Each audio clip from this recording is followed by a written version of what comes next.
오늘 첫 번째 사연. 윗집에 미친 부부가 삽니다. 지금 윗집 부부 때문에 미쳐버릴 것 같아서 글을 씁니다. 이 집으로 이사 온 지 이제 1년 반이 되었는데 그동안 윗집 부부 아이의 뛰어다니는 소리를 지금까지 이해하며 참아왔습니다. 처음부터 참지 말았어야 했는데 결국 제 발등을 찍었습니다. 윗집 아기는 여자 아기인지 남자 아기인지 모르겠지만 진짜 집 끝에서 끝을 전력 질주하듯이 뛰어다닙니다.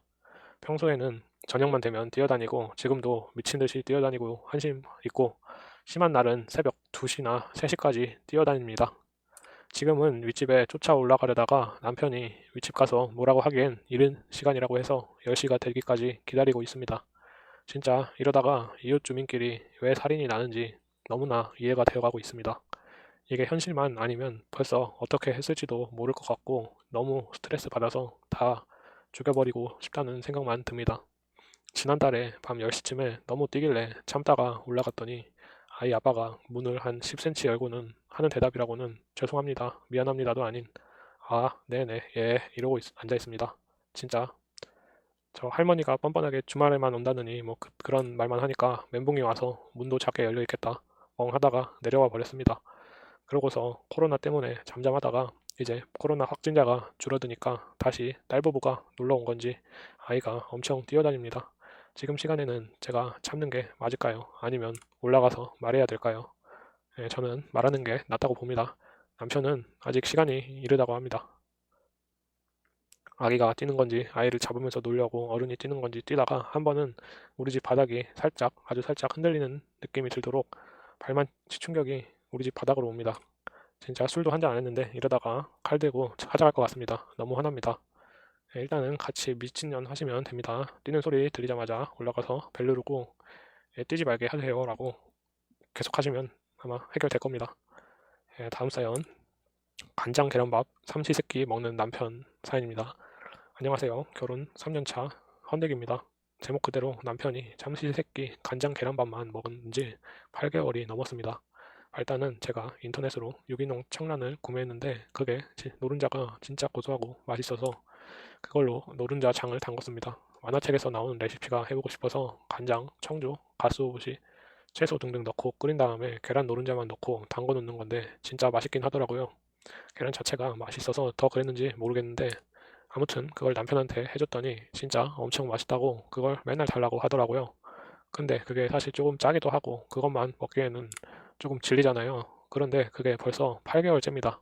그렇다고 다른 반찬을 안 해먹는 것도 아닌데 나트륨 수치가 어마어마할 것 같고 그냥 밥에 무조건 그 계란장을 올려서 먹습니다. 한 끼에 노른자 2개씩 해서 안 해주면 해달라고 징징대고 노래를 불러대서 아주 큰 글라스락에 계란 한 판씩 만들어 뒀는데 일주일 정도밖에 못 먹습니다. 문제는 그것만 먹는 것도 문제인데 남는 흰자가 뭐 머랭 쿠키, 오믈렛, 팬케이크 뭐 다 써도 남아돕니다. 따로 물병에 흰자만 서너 병씩 담아놨습니다. 그런데 흰자만 쓰니까 음식에 넣으면 뭐 닭 비린내 같은 것도 나고 저도 이제 질려서 못 먹겠습니다. 본인 말로는 너무 맛있어서 그런다는데 도저히 이제 감당하기가 힘듭니다. 안 해주면 덫에 걸린 사슴 마냥 땡그란 눈을 해가지고 불쌍하게 앉아있는데 어떻게 해야 할지를 모르겠습니다.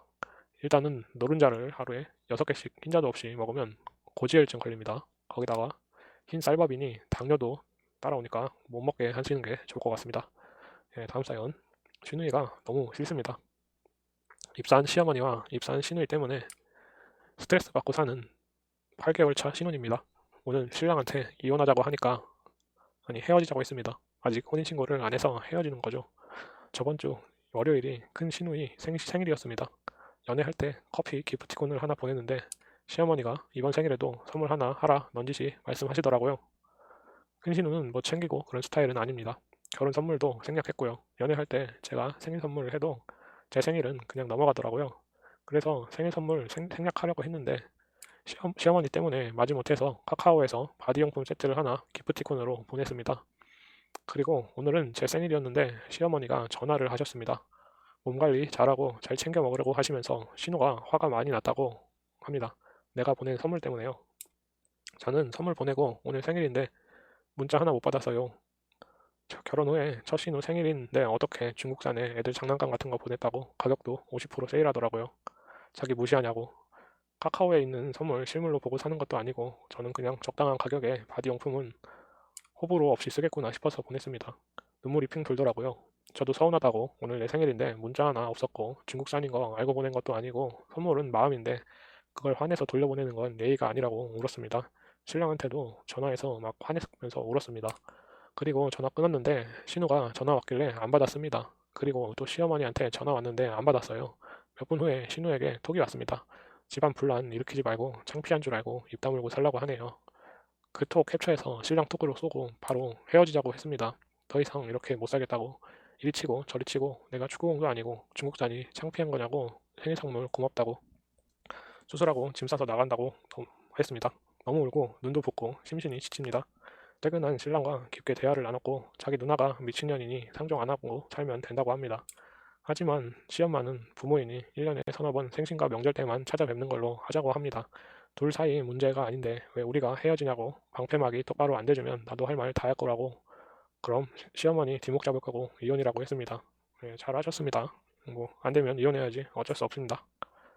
다음 사연 집주인 때문에 울고 싶습니다. 지금 너무 답답한 심경에 글을 씁니다.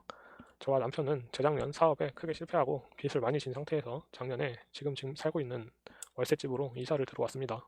이사 들어온 지 얼마 되지 않아 집주인 할줌마께서 저희 집에 찾아와서 이야기를 나눴는데 이런저런 얘기 중에 남편과 제가 둘 다 고아인 것과 남편만 위로 형이 한 명 있다고 전에 하던 일들이 힘들어져서 빚만 잔뜩 지고 이 집으로 들어오게 됐다고 얘기를 해줬습니다. 참고로 아이는 없습니다. 그 말을 들은 집주인은 자기들도 이남 일녀가 있으나 스위스와 미국에 모두 살고 있어서 외로우니 서로 부모 자식하며 서로 위해주자고 살자고 하시기에 말씀만으로도 감사하다고 그 말이 지금 이렇게 저희를 힘들게 할 줄 정말 몰랐습니다. 일단 저희가 어디를 1박이라도 여행을 가면 굉장히 서운해 하십니다. 저희 위층이 집주인인데 부르시거나 저희 집으로 내려오셔서 어디를 다녀왔느냐, 왜 우리에게 같이 가자고 말하지 않았느냐, 트레이더스나 홈플러스 같은 마트에 다녀와도 우리도 살 거 많은데 왜 너희끼리만 다녀오느냐. 그때 생각하니 한숨만 나옵니다. 어쩌다가 한 번씩 주인집 부부가 술을 마실 때 저희를 부릅니다. 안 가겠다고 해도 한사코 내려와서 끌고 올라갑니다. 올라가면 술은 다 떨어져 있고 안주는 간단한 무침이나 김치 쪼가리입니다. 그러면 우리 신랑이 술과 안주를 사갖고 올라옵니다. 세대 차이가 많이 나니 술자리에서도 저희는 그냥 하시는 말씀만 듣고 있는 격이고 재미도 없습니다. 그리고 신랑이 사온 안주를 다 꺼내서 먹는 것도 아니고 자기들 나중에 먹을 거라고 3분의 2는 집주인 냉장고로 들어갑니다. 맨정신 같으면야 다 먹을 거라고 말을 하겠지만 이미 말도 없이 김치 쪼가리에 술만 먹다 보니까 취기가 올라서 한마디 못하고 그런가 보다 하고 있다가 다음날 현타가 오면 왜 안 올라간다고 정색을 하지 않았을까? 왜 술이나 안주를 사오라고 여러 번 우리 신랑이 심부름 갈 때 돈 달라고 하지 않았을까? 후회를 합니다. 그러고 한 달 있다가 잠깐 할 얘기가 있으니 둘이 올라와 봐라 중한 얘기 다 하셔서 마지못해서 올라가면 또 술자리입니다. 그리고 저희는 명절에 딱히 갈 곳이 없어서 그동안은 집에서 푹 쉬던가 여기저기 여행을 많이 다녔습니다. 그런데 집주인 부부도 자식도 안 오고 하니 적적하신지 명절을 같이 보내기를 원하십니다. 이 집에 오고 난 뒤에 경제 상황이 최악이 돼서 집에만 있었는데 자꾸 올라가서 같이 있기를 원하십니다. 물론 극구 거부하고 둘만 있기는 하지만 정말 정신적인 스트레스가 이만저만이 아닙니다. 다른 곳으로 이사를 가자니 아직 계약 기간도 1년이 남은 데다가 빚을 갚고 있는 상황이라 섣불리 일을 벌일 수도 없는데 정말 이러지도 저러지도 못하겠습니다. 지금 잠 못 자고 고민하다가 이 글을 쓰게 된 계기는 어제 저녁 일이었습니다. 그동안 한 번도 해보지 못했던 노가다를 다니느라 힘든 우리 신랑에게 마트에서 세일하는 양념 장어를 사와서 구워주고 있었는데 난데없이 초인종이 울려서 나가보니까 주인집 할줌마가 있습니다. 뭐 하냐고 수다 떨러 놀러 왔다고 합니다. 그래서 죄송한데 지금 신랑 샤워 중이고 나오면 바로 식사해야 되니까 곤란하다고 정색을 하고 얘기를 하니까 살짝 삐진 얼굴로 나가시더라고요. 오늘 일이 사실 한두 번이 아닙니다. 된장찌개나 김치찌개 등 일반적인 음식 할 때는 코빼기도 안 비치다가 꼭 맛있는 음식을 하면 냄새가 빠져나가서 그런지 꼭 뭐하냐고 전화하거나 찾아옵니다. 찾아오면 노인네 그냥 보내기 뭐해서 꼭 나눠서 보내주곤 했는데 이제 저도 지쳤습니다. 코로나 영향으로 들어간 지 얼마 안 된 직장에서 자의반 타의반으로 그만두고 집에서 있는 상황에 남편 혼자서 어찌하든 살아보겠다고 발버둥 치는데 도와주지는 못할 망정 정말 왜 이렇게 힘들게 하는지 모르겠습니다. 우리 부부 생일은 신경도 안 쓰면서 주인집 부부 생일은 왜 이야기하는지 어버이날 쓸쓸하다는 이야기는 왜 하는 건지 정말 이사가고 싶은 마음이 굴뚝 같습니다. 일단은 혹시 저희를 진짜 자식처럼 생각하신다면 돈을 좀 빌려줄 수 있을까요? 하거나 마주칠 때마다 혹시 이번 달 사정이 어려서 그런데 월세 좀 깎아주시면 안 될까요? 하고 애처롭게 얘기해보세요. 그래도 마주치고 찾아오면 먼저 무슨 일이냐고 물을 때마다 한숨 푹푹 쉬고 힘들어 죽겠다 소리만 말하면은 무슨 일 있냐 물으면은 돈을 빌려줄 수 있을까요? 하거나 마주칠 때마다 혹시 이번 달 사정이 어려워서 그런데 월세 좀 깎아주세요. 이렇게 얘기하시면 뭐 될 것 같습니다. 네, 오늘 사연은 여기까지입니다. 아래 카톡으로 사연 보내주시면 잘 읽어드리겠습니다. 감사합니다.